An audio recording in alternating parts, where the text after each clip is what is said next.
This ESPN podcast is brought to you by Geico. 15 minutes could save you 15% or more on car insurance. Visit geico.com. The BS Report is a free-flowing conversation that occasionally touches on mature subjects. The BS Report. The BS Report with Bill Simmons. All right, we're taping this on a Monday, running it on a Tuesday. The NBA season 2013-14 starting. And as if we didn't do enough previews, we did a 30-team NBA preview on the Grantland channel. Myself and Jalen Rose, we broke down every team. I have never been more prepared for an NBA season, I can tell you this much. And now, as always, a tradition on the BS Report, we're going to guess the NBA over-unders. We're not going to guess them. We're going to predict them. Excuse my language. We're going to predict them with our buddy Joe House. Joe House, how are you? Yeah, I'm fantastic. We're not just going to predict them. We're going to predict them successfully because that's what we do, Bill Simmons. Yeah, we're usually about 75%, but this year I want to go for 90. I want to get 27 out of the 30. We weren't quite 75% last year. Listen, don't let facts come in the way. I will say we went undefeated on our locks. We were 3-0-2 on our locks last year. Oh, wow. That's great news. I have more locks than usual. We're going to start with the Eastern Conference first. And I don't know if this is going to be a one-part podcast or a two-part podcast, but we're going to start Eastern Conference first. I ranked all the teams in order of lowest over-under to highest over-under. And we do a little thing. We're not going to do the thing this year where one of us is stuck going the other way if the one guy took it, right? No. We only did that the 1 year when there were no lines, the lockout season. We could do that by the seat of our pants. There's no reason to do that now.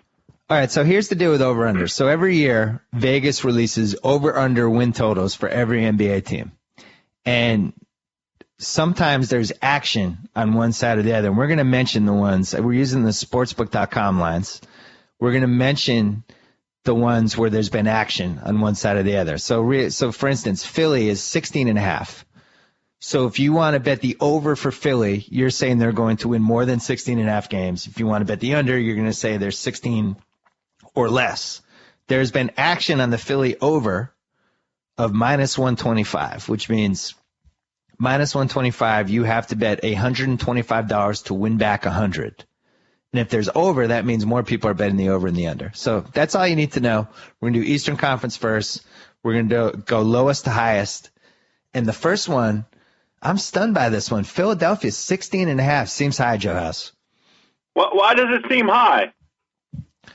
I think there are a couple teams in the league that are going to be woefully atrocious this year, and I have Philly on that list. I don't see how they get to 17.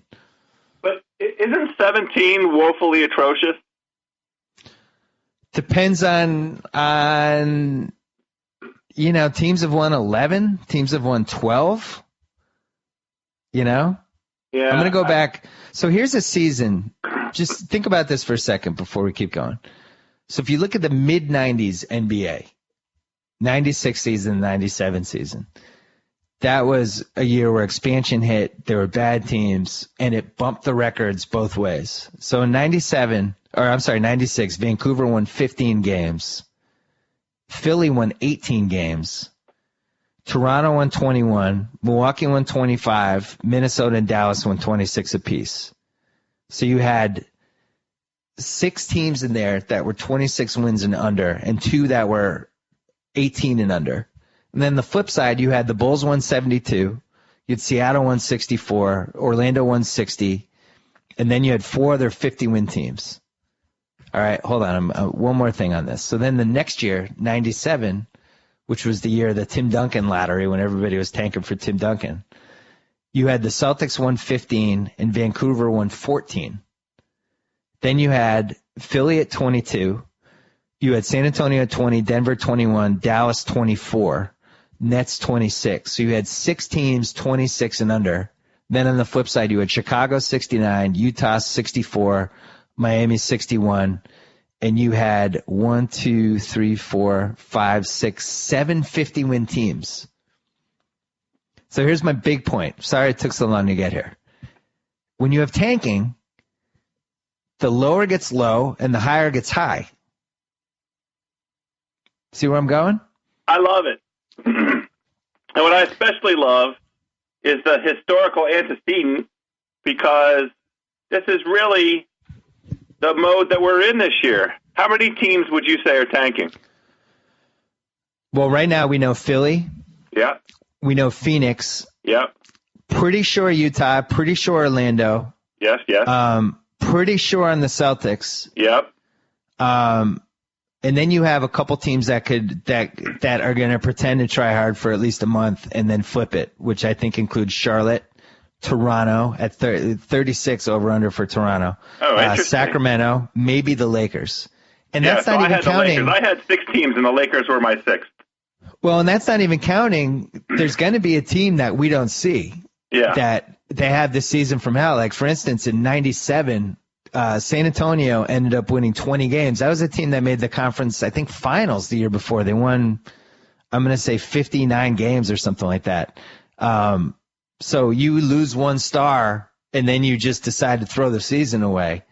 But anyway, my big point here is I think we are good for at least 2 teams winning 18 or under. Okay. And I think Philly is going to be one of those teams. So am I right? I'm going over. Wow. You went through all of that. I thought that was I'm sorry. I'm going under. That was my mistake. This is getting off perfectly. Under is the answer. And, you just spent 1,500 words on why, and you gave it a historical predicate. I'm sold. Philly under. And we should mention, if anyone's on the fence, Evan Turner is their best player. Thaddeus Young is either their first or second best player, depending on how you feel about him. There's going to be a lot of Spencer Hawes and Lavoy Allen. The coach himself said, I only have 6 NBA players right now. They have said they are not bringing back Nerlens Noel all season. And this is the best draft in 29 years, since 1985. And there's maybe 7 or 8 franchise guys potentially in this draft. And they're under the salary cap floor. They're spending less than you're supposed to spend by rules on their 15 NBA players. So they'd actually have to pay a penalty if that doesn't change. Are we going to call this a lock? I'm ready. I think that team wins 12 or under. I really do. Our first team and our first lock. Let's do it. All right, let's do it. Next up, Orlando at 23.5. This one I'm a little confused by because I think they have young talent. They have guys I like. They have Oladipo. They have Tobias Harris. They have Vucevic. They have Andrew Nicholson. They have Aaron Laflalo, who's a solid 2-guard. They have guys on this team. And it's interesting. Doug Collins last week, who did rehearsals, he was saying he thought it would be a total cop-out for Orlando to tank this year. He would go the other way and try to actually win games, and he feels like that's the best possible thing for a young team. He doesn't think they should tank. What do you think? I totally agree with Doug Collins, which is not surprising at all. And this team is talented.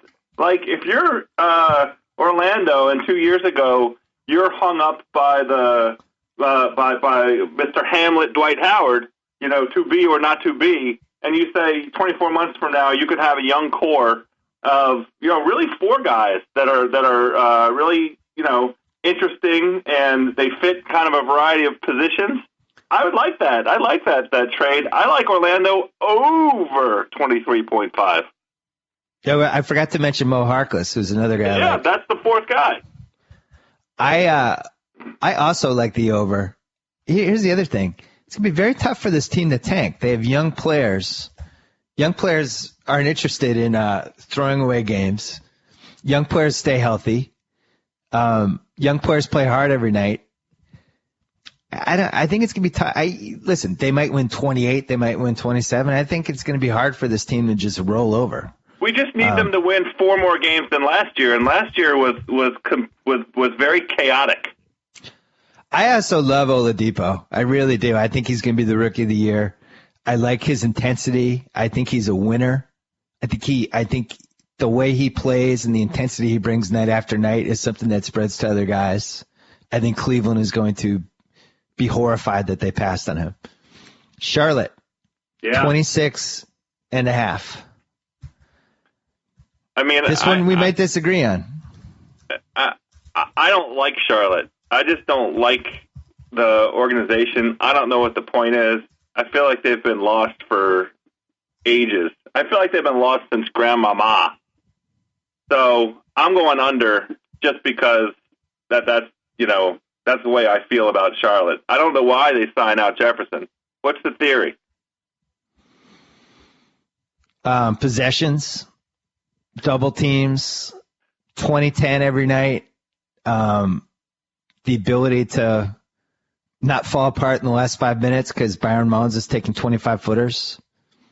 Well, look, that's all well and good, but who else is he playing with? Here's the thing. Cody Zeller, I think is going to be good. I like what I've been reading about him. I actually like the Cody Zeller-Jefferson combo.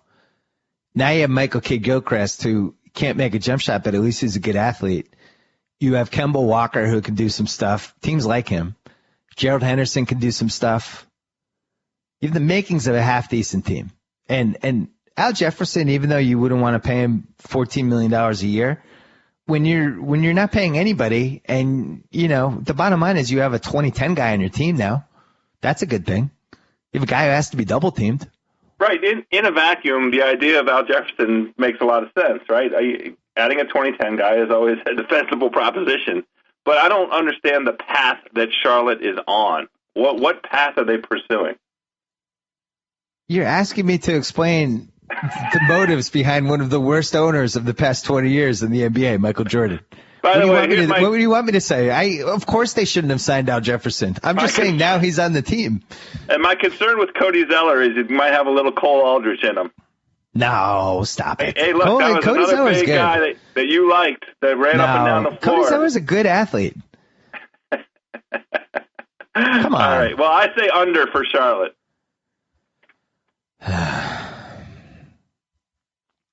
I'm going to say under, but I don't feel good about it. Okay. I don't like that one either way. Yeah, I don't like that one either way either because I don't like Charlotte.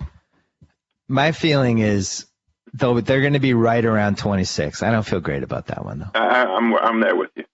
The thing is they're relying on Zeller a little too much, and Kidd-Gilchrist is going to have to make some jump shots, which he can't. So we'll probably feel better about that when they're 10-30 in 3 months. Here's one that I was confused by. Oh, we should mention Charlotte. There was action on the over for them. It was minus 130. People were betting the over. So people like Charlotte. Why do you think that is? Because they're trying to win. Okay. Maybe. All right, I think they're going to go the other way and try to lose. But yeah. Milwaukee is another team. There was some action. Minus 25 on the over, which is 28.5. I'm making this one of my personal locks. You can join me, not join me. I don't care. But I think this team wants to win. I think they're going to be balls to the wall trying to get to 40 wins. And they have assets to trade. I think they have a trade left. I like O.J. Mayo. I like Larry Sanders. I like Ilyasova. I like their bench guys. I like Luke Ridnour. I like Gary Neal. Zaza's not a bad backup. Like you go on down the line, it's 10 deep with solid rotation guys. The question is they don't have a superstar. I'm going to have to not let you go through all of your reasons why you like teams as we go through this because I'm never going to say anything. Good. I'll throw a couple to. You're right. I'm hogging the ball. No. I'm just saying, especially on this team, I am stunned by this number. It's the most confusing number. There's two numbers on here that I thought I just couldn't come up with the logic for it. Milwaukee won 38 games last year. Why are they going to be 10 games worse this year? I think because people looked at it and they were like, oh, Brandon Jennings and Monta Ellis aren't on the team anymore. Those guys hurt them last year. I know, that was like better. dueling banjos. They sucked. This is a classic, addition by subtraction kind of a workout for a team. I think Milwaukee has the best lineup that they've had in 5 years. And here's another thing. You have a GM who's going to get fired if they suck. He wants them to be good.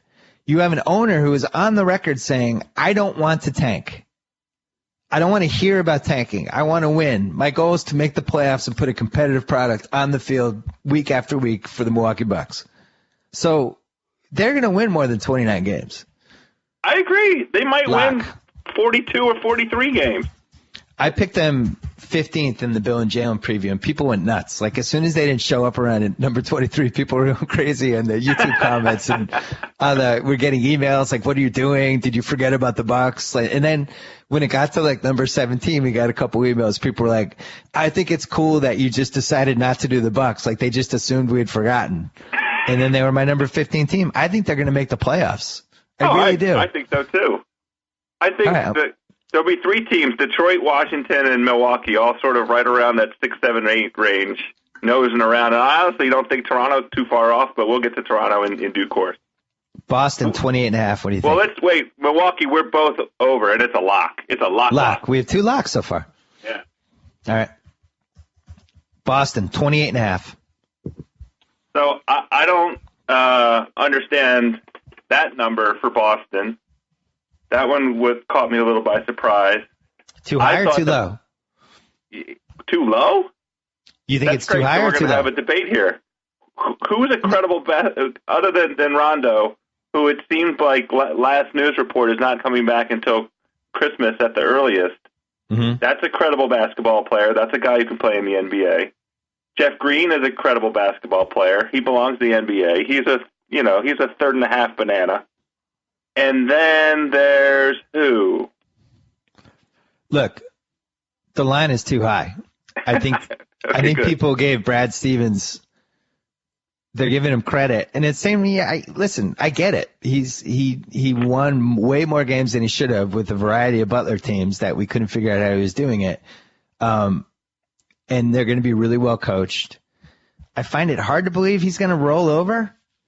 But I've watched this team in the preseason. It's all 8th, 9th, and 10th men. Yeah, I agree. Without Rondo, here's what's going to happen. I actually have a pretty good feeling for this.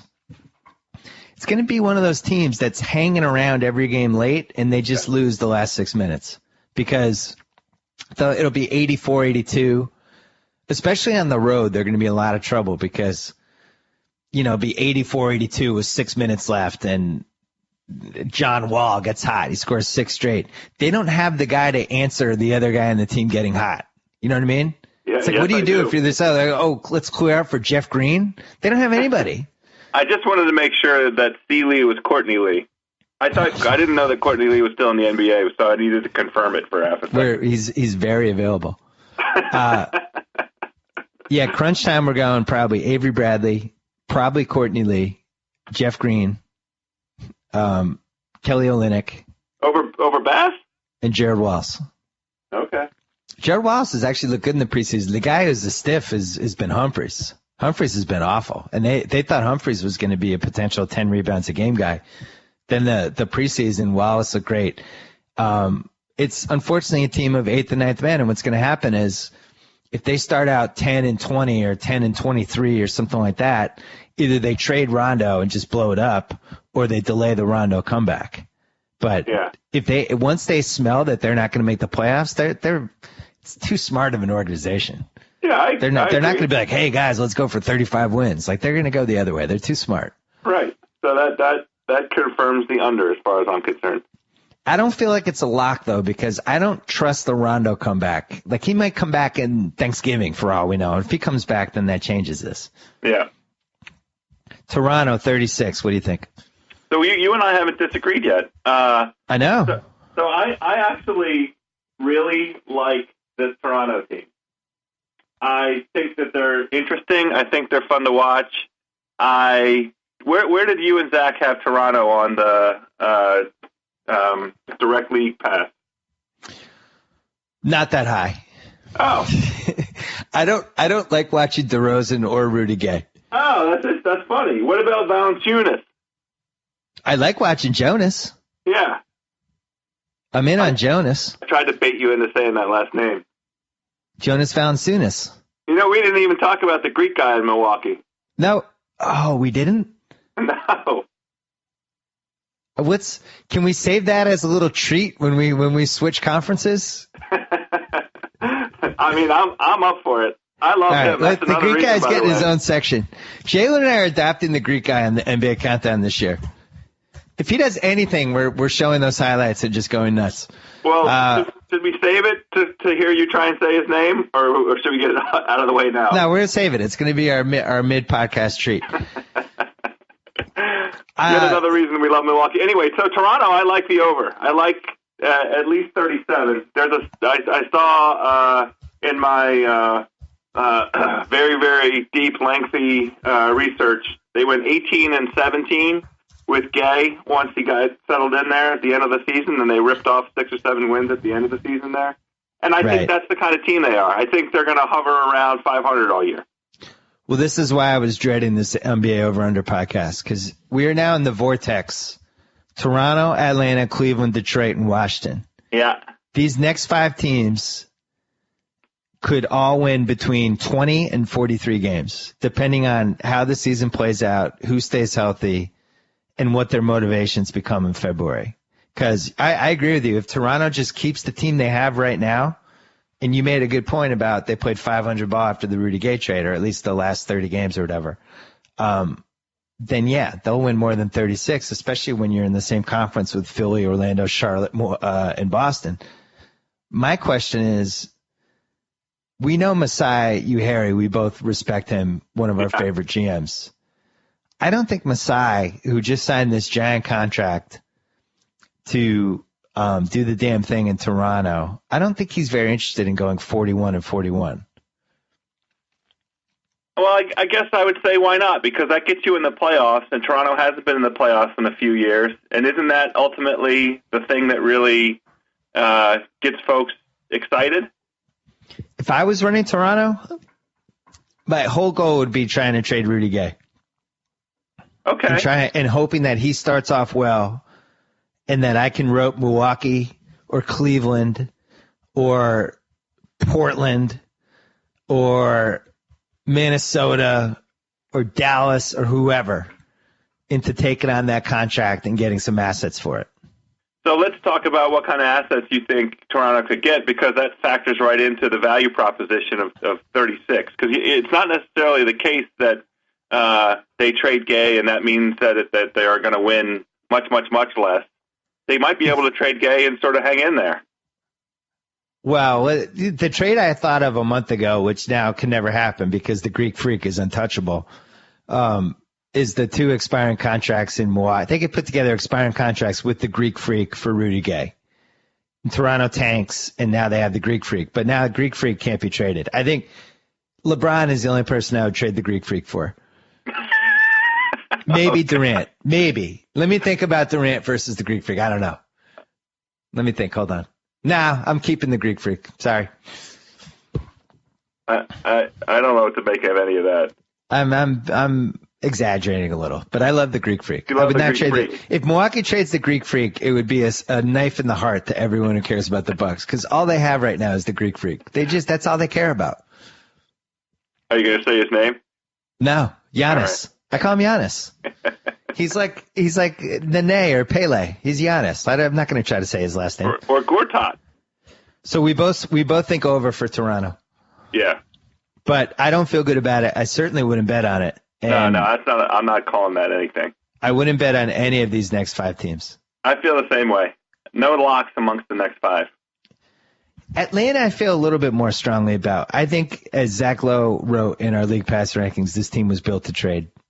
And I think even though on paper it looks pretty good right now, it doesn't make a lot of sense to go 42-40 with Al Horford, Paul Millsap, and a bunch of 7th and 8th guys and 9th guys.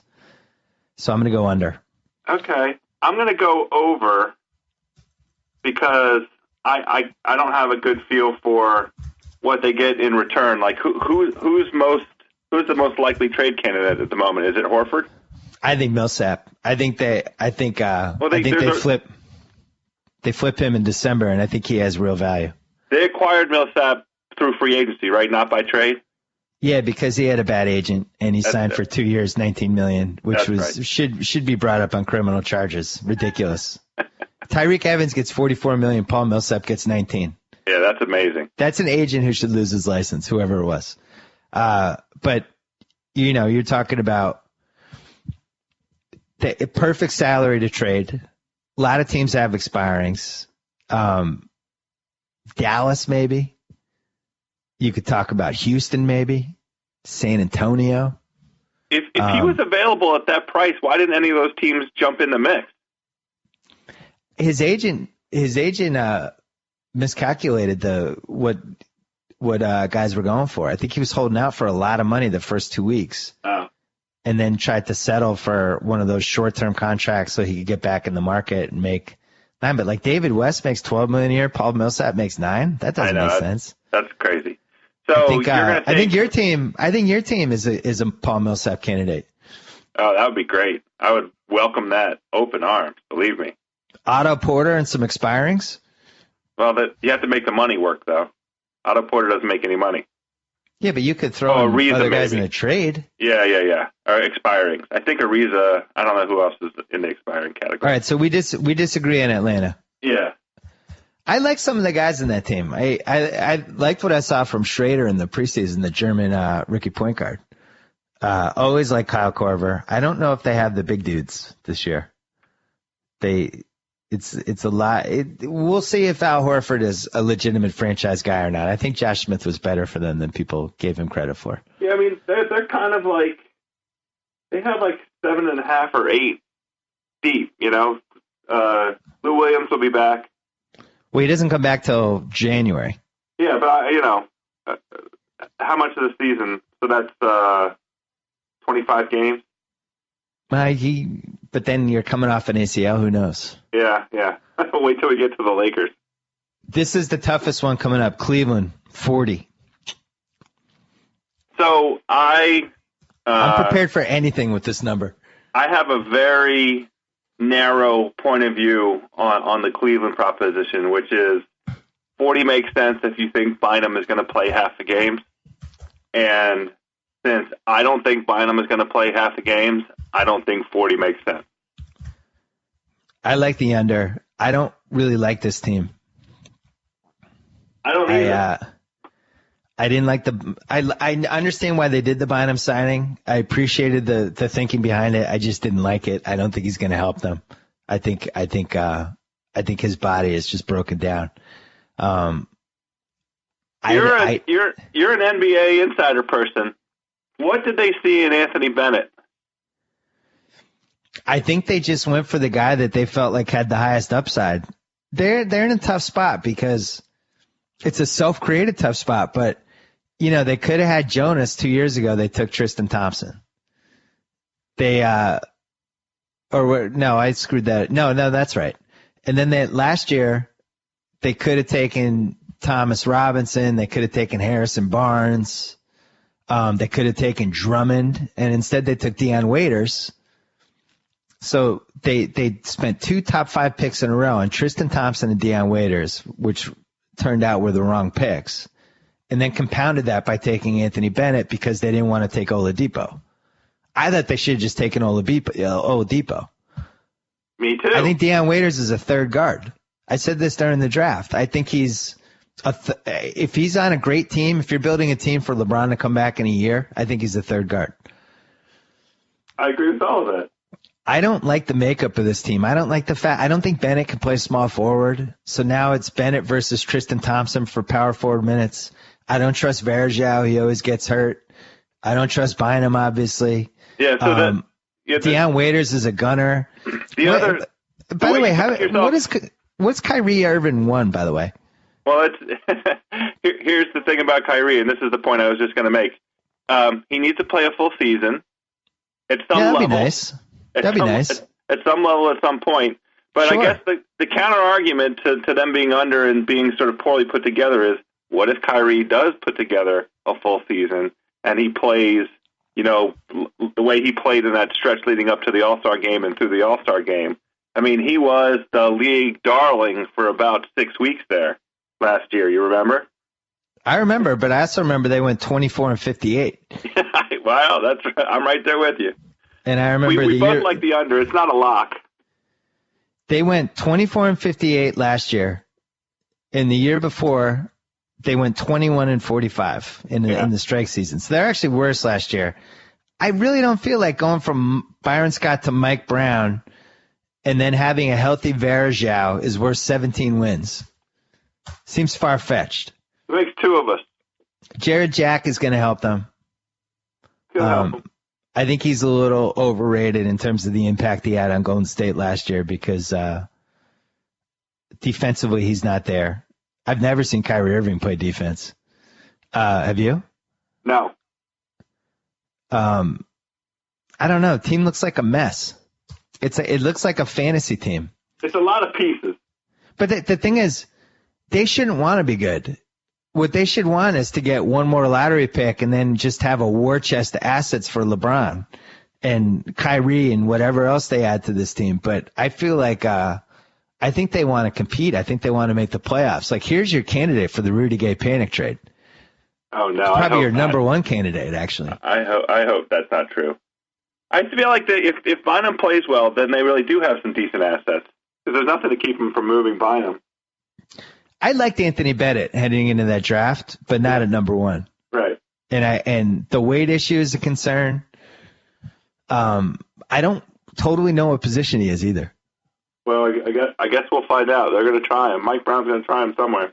They should have taken Oladipo. I would have just gone to war with Kyrie Irving and Oladipo. Like that. Now I know I have two awesome guys.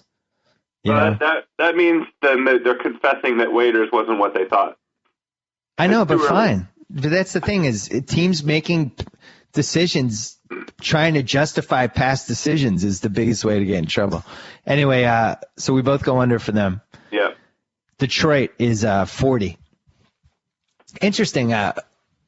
Probably, I would say out of the 30 NBA teams, this seems to be the most polarizing team in terms of people either saying they're going to be much worse than people think or much better than people think. A lot of people do not like this team. Huh. Well, I find them to be a conundrum and an enigma. They're both of those. Because I see holes in the roster, but those two giant guys down low, and especially Drummond, who we openly mocked in the draft. We did. What was he, a 31% foul shooter? Right. And not very polished at all around the basket. He looked like the second coming of the chairman. He can really play. Yeah. So on paper, you'd play Josh Smith, Drummond, and Monroe as your crunch time. You're probably going to start those three guys, and then you'd think would finish with them. None of those guys can shoot from more than like 12 feet, and Josh Smith really can't. You know, you'd never want him shooting. You always want him going to the basket. So the feeling is teams will just stack the paint on those guys, and it'll be tough for them to score. I look at it the other way. If you're playing those three guys together, it's going to be just impossible to get to the rim. Like, let's say you're a point guard. Good luck trying to get a layup against those three guys. Yeah, I totally agree with that. And I kind of like Brandon Jennings in FU mode. I didn't really like him in Milwaukee last year, but man, if he's ever going to be decent, it's going to be this year. With a chip on his shoulder, he got a contract that was probably $20 million less than he thought he was getting. They have some shooters. They got KCP. They got Datome. They got Kyle Singler. They're going to have some shooters around there. And I don't know. I kind of like this team. Yeah, I do too. I'm gonna choose the over for Detroit. Me too. And here's the other thing we should mention. I hate to keep mentioning this, but I think they're going to try. I think they're going to care because I think the GM is not somebody that wants to tank. I think they put together this team. They want it to be good. They brought Chauncey Billups in. They got a new coach. They want this team to be good. Yeah, Chauncey and Josh Smith as acquisitions in the offseason tell the players on the team and the fans that you're trying. We're making a run at the playoffs. I like them right around 41. Yeah, I think they can get to 43, 44 just because of the rest of the conference. And I'm not going to argue that either. So we both like Detroit.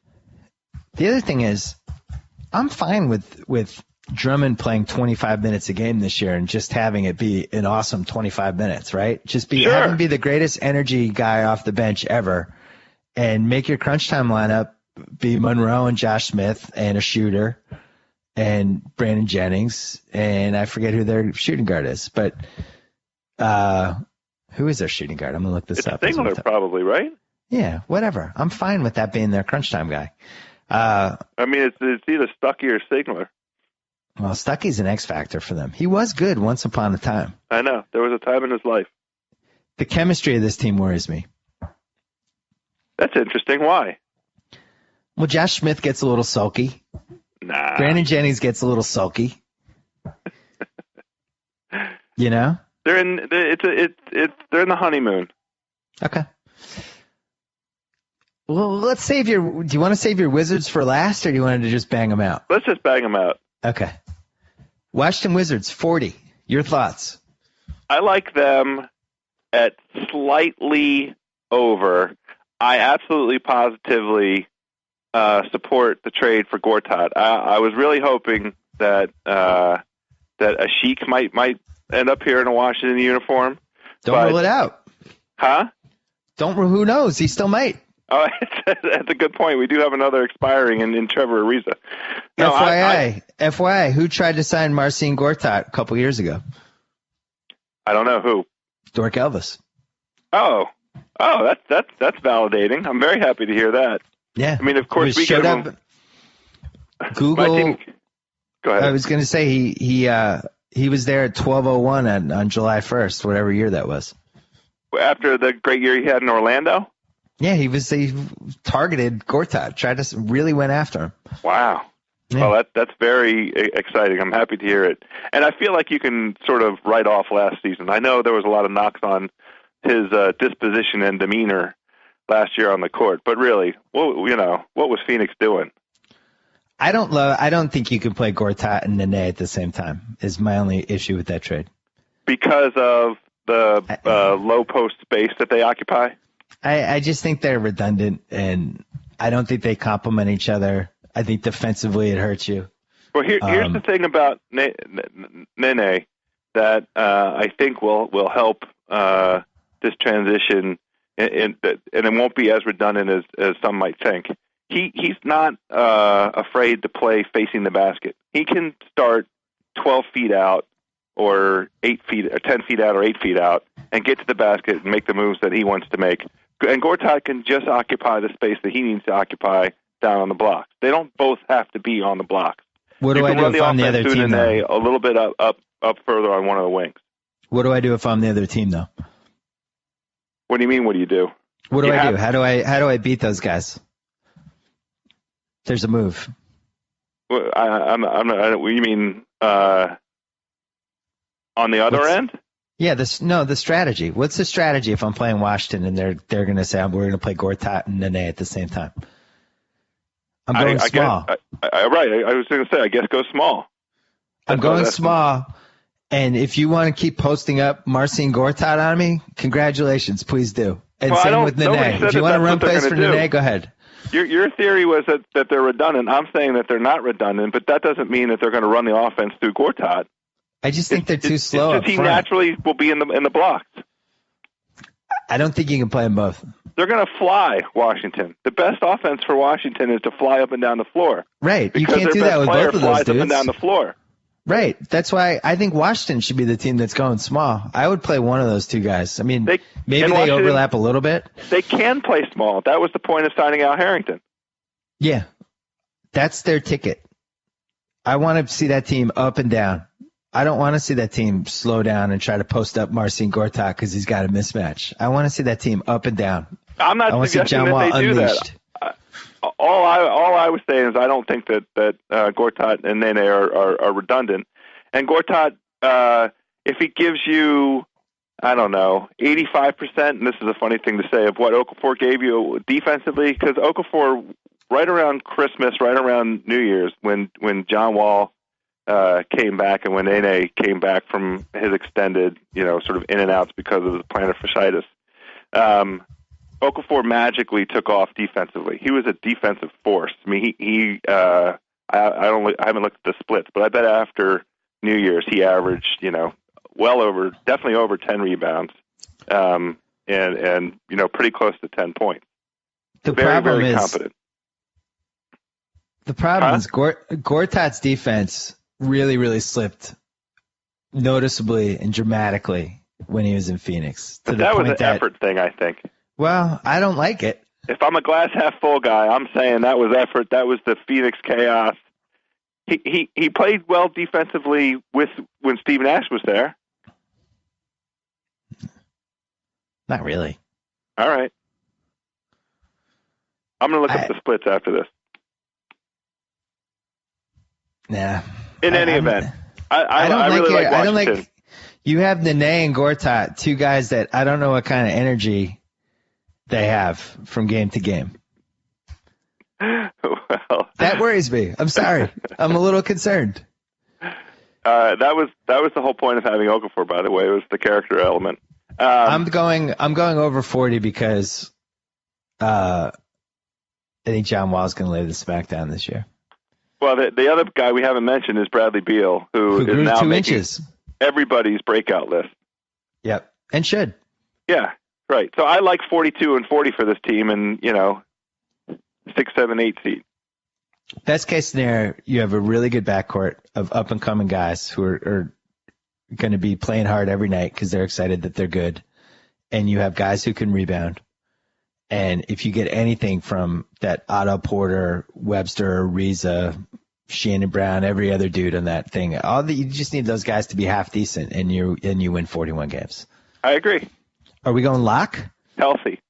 No, definitely don't go lock. I don't go lock on anything having to do with Washington or Ernie Grunfeld or this team still has Jan Vesely on it.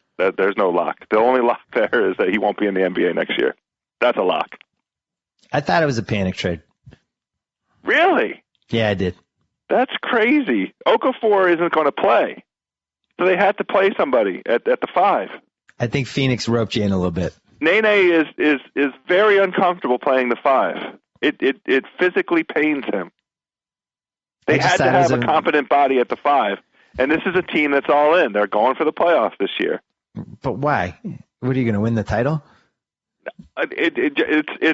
They just extended John Wall. It's time to go make the playoffs. I don't like when a GM who is either going to get fired or extended, depending on how his team does, makes a trade where he's giving up a top 12 protected pick in the best draft in 29 years to get 12 points and 7 rebounds a game from Marcin Gortat. Well, here's my counter to that. What's his track record at selecting, in the draft between 13 and 30? It's a great point. So your argument for the trade is that our GM sucks so much and he's not going anywhere that we would have f***ed up the pick anyway. Yes. No, I mean, correct. that's a legitimately decent argument. If Grunfeld's going to stay, you probably would have messed up the pick, and Marcin Gortat will be better than that. But that's right. I don't know. It just reminded me. Give you a better chance of making the playoffs. It was a junior version of the Mike Miller and Randy Foy for Rubio trade in my mind. Oh, I don't remember that. I don't know what you're talking about. Well, you were also excited for that trade. No, I wasn't. No, yeah, no.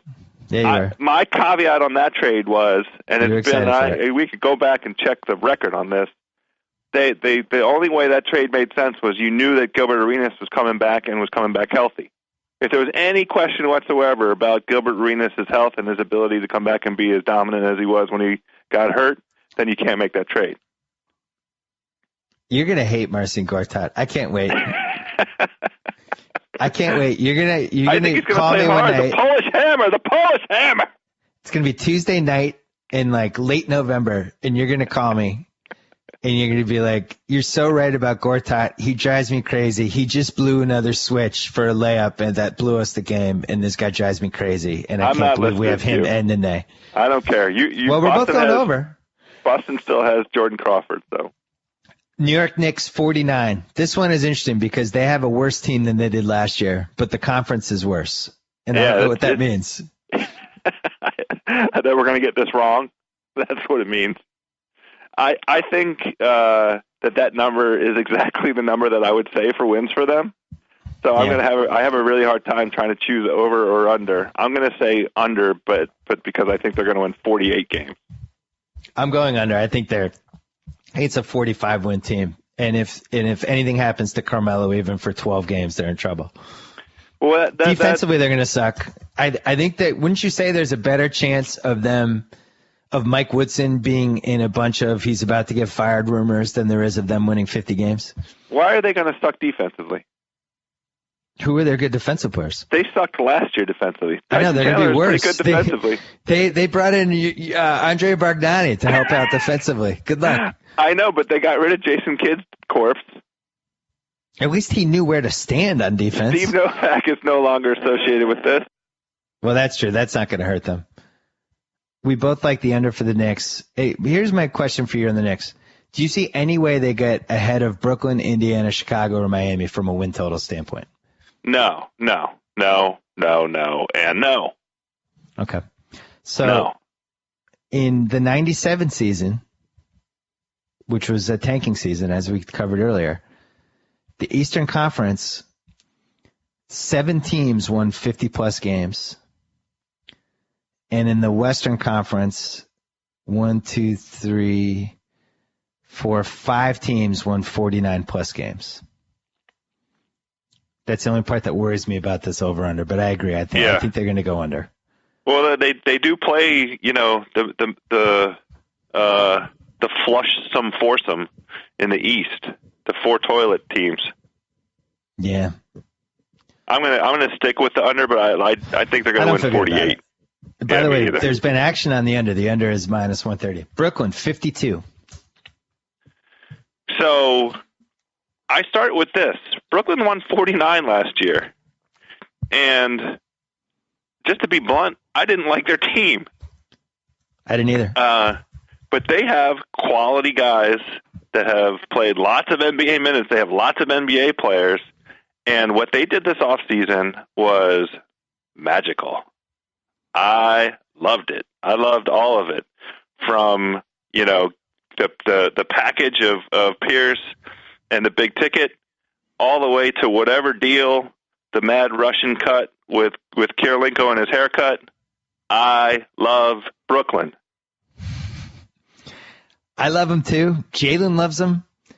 I like the team. Just makes sense to me. The only question I have is Jason Kidd and whether he might just be an awful coach and he could screw this up. But I really doubt it. And I don't think people realize what KG and Pierce are going to mean to this team. Jalen and I talked about this in our preview, and I hate to repeat stuff we already talked about, but I think this is a really important point. The geometry of the team makes sense to me. You have what does that mean? What's the geometry? Brook Lopez, low post. KG loves playing the high post. Joe Johnson and Paul Pierce, you love having those guys in the perimeter shooting threes. They're both great at making open threes. Darren Williams as your slash and kick point guard. I just like the team. I like those 5 guys playing together. I think they're going to be really effective. And that's before you get to the bench. I think Sean Livingston looked great in the preseason. He's going to be an excellent backup guard. I'm going to root for Sean Livingston. He hasn't been, but.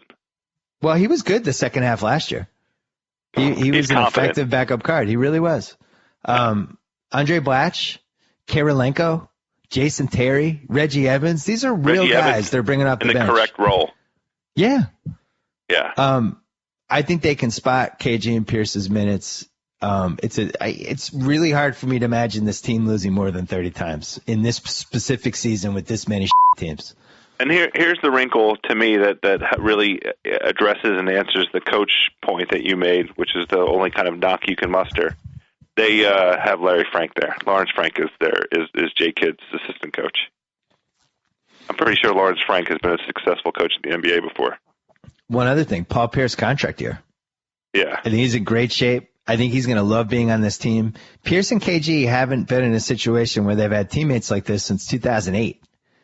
Yeah, they've always been on these teams that had like Greg Steemsma and, these guys, Ryan Hollins. This has been their situation for a year. Rasheed Wallace.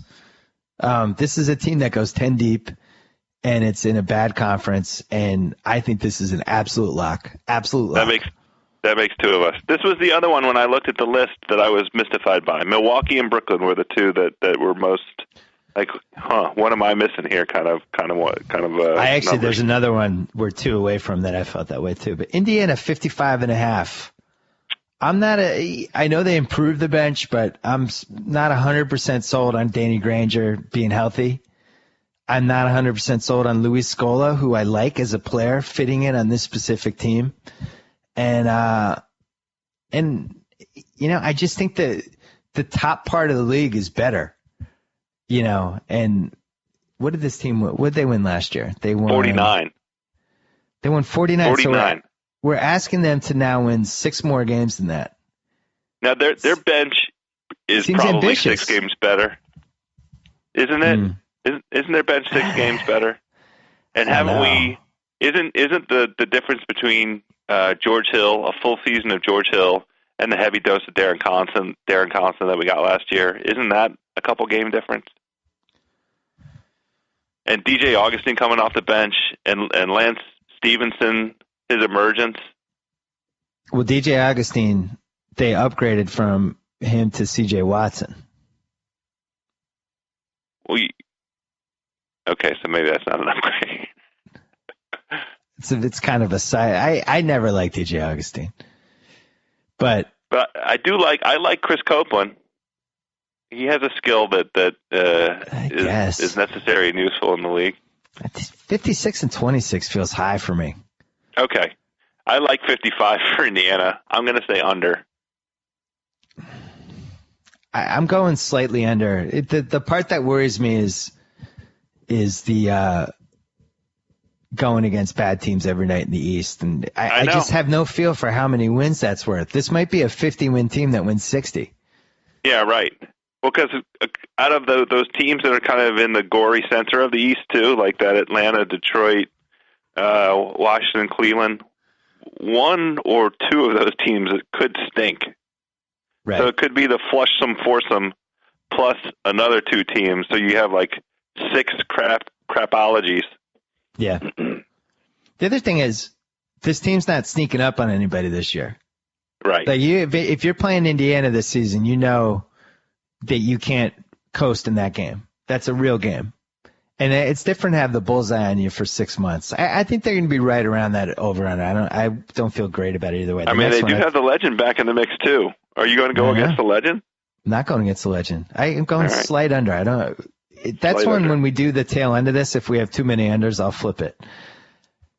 Next one, Chicago. Probably my favorite one on the entire list. Yeah. I know why. I'm sure that we agree on 97.5% of it. It's a lock, isn't it? It's a lock unless Derrick Rose gets hurt again. Well, you can't caveat it that way, because we'd have to caveat that for every team and their best player. True. I don't see how they don't win 57 games. The over under is 56.5, and I really can't see a scenario where they don't win 57 that doesn't involve a major injury. I think this is the best regular season team we have. Joakim, that's the thing. So that's the point. And we go right to the heart of the matter. They play hard every game. They treat every single game like it's a first-round playoff game. And, it's always a question, is that going to take a toll? Well, it hasn't taken a toll. All they do is go win regular season NBA games. And it all starts with Tibbs, because that's how intense Tibbs is. And Tibbs insists that his guys play in-the-ass defense night in and night out. And if you play in-the-ass defense every single game and you have the personnel to back it up, then you're going to win, 50 games every year. So that's what they do. Last year was a step down. They still won 45 games with their very best player sitting on the bench the whole season. Little reminder an MVP guy. Little reminder for the kids out there. 2011, they went 62-20. 2012, strike year, 50-16. Yeah. Last year, no Rose. Joakim Noah hobbling around on bad feet, 45-37. I don't see any scenario where they don't win 60 games. You could give me 60 for this over, and I'm taking over. Oh, wow. Yeah, I think they're going to be the best team. They're going to. Do you realize how many teams they're just going to kill? This is a team that's going to have a chip on its shoulder from day one. We covered a lot of this in the Bill and Jalen preview, because the final one went up Tuesday, which is when we're running this podcast. I just think this is the team out of all the teams in the league that is built from game 1 to game 82 to just kick ass. Don't they still have a deal out there maybe for Boozer too? Hell yeah! And what could they get back for Boozer? They have a lot of pieces. They have the old Dang deal isn't expiring. They have Nikola Mirotic, who is the best foreign prospect right now. The rights to him. They have Charlotte's pick, which becomes unprotected in 2016. The other thing we didn't mention, they Jimmy Butler. They're going to get a full year of Jimmy Butler being maybe this year's Kawhi. It's possible. He can make the leap that Kawhi made last year. No, they have to sort out the minutes between him and Luol. No.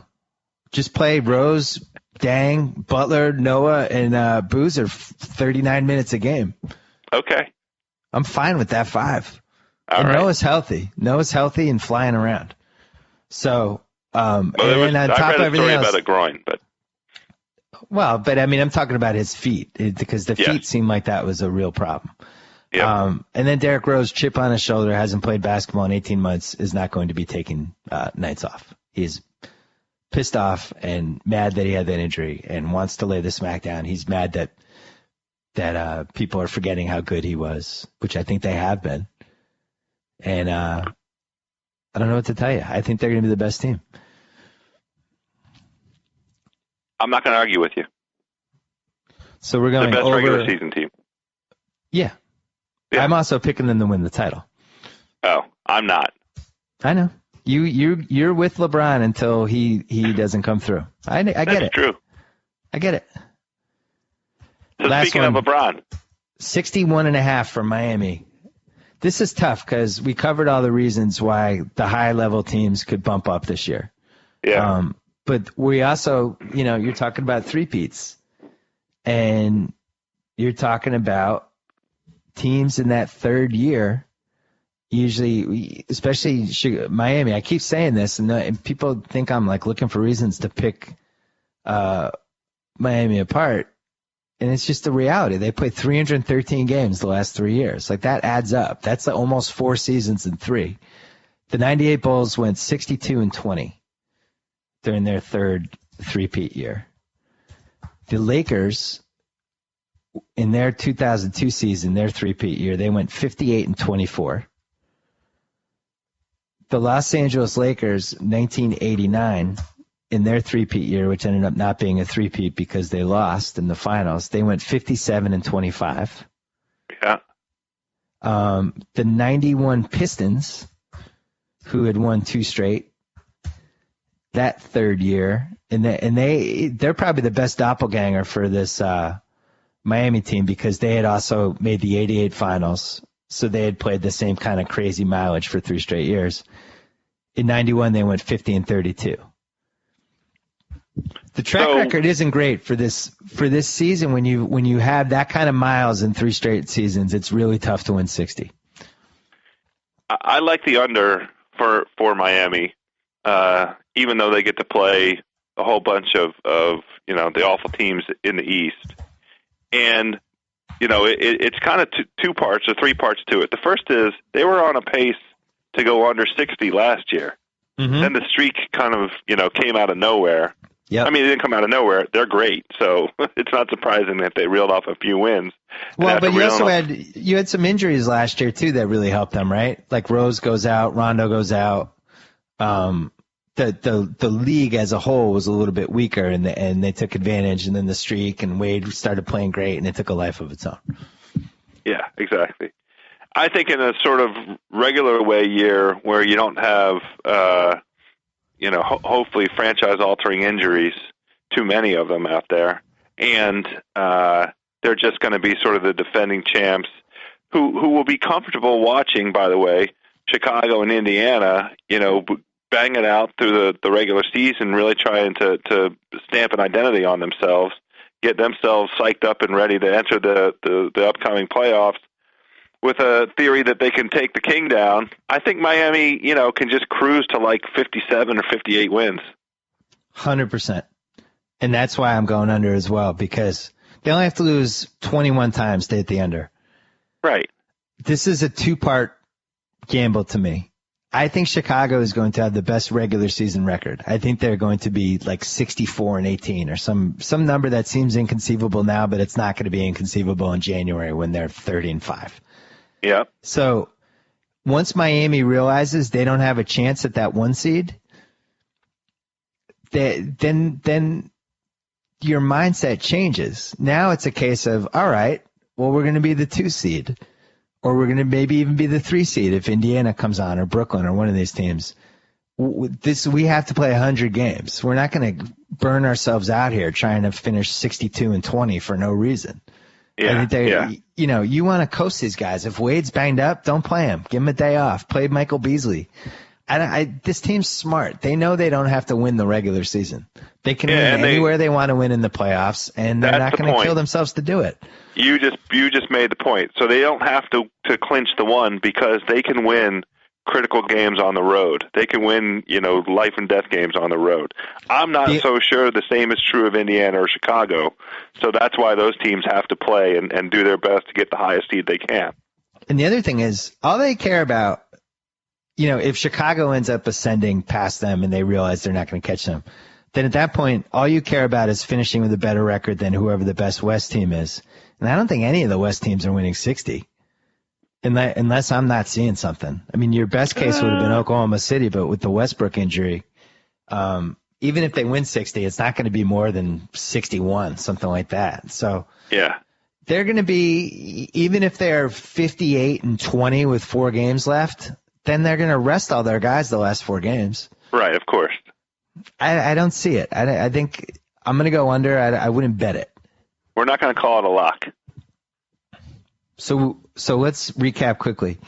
Yeah. We have 3 locks. Philly under 16.5. We have 4. There's 4 locks. So you're right. Philly under 16.5. Milwaukee over 28.5. Brooklyn over 52. And Chicago over 56.5. Yep. And the only ones we disagreed on were... I only have Atlanta. Atlanta's the only one we disagreed on at 39.5. Wow, we've never agreed like this. I know. Last year we disagreed on 7. Jesus. That's pretty good. Eastern Conference.